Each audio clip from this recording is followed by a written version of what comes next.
गे मिलो है गे साकला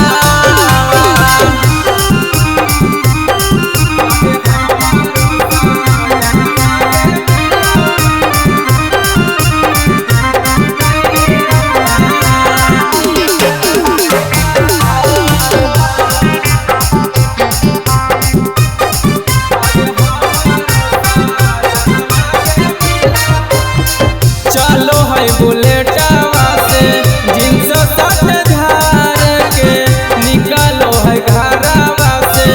सज के सवार के चलो है बुलेटवा से जींस शर्ट धार के निकलो है घरवा से सज के सवार के आगे सबके मुहम्मा से सुनियोगे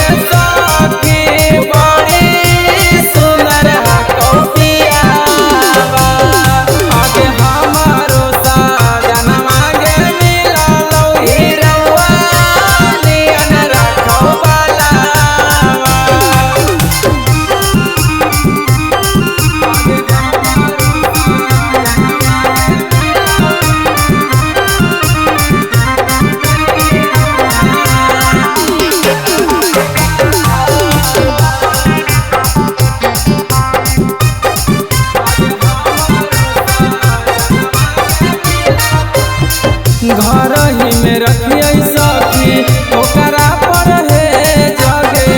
एक तो में कमे हकई ओकरा ये जगे घर ही में रखिए सखी ओकरा पर है जगे एक तो में कमे हकई ओकरा ये जगे आगे पवना माने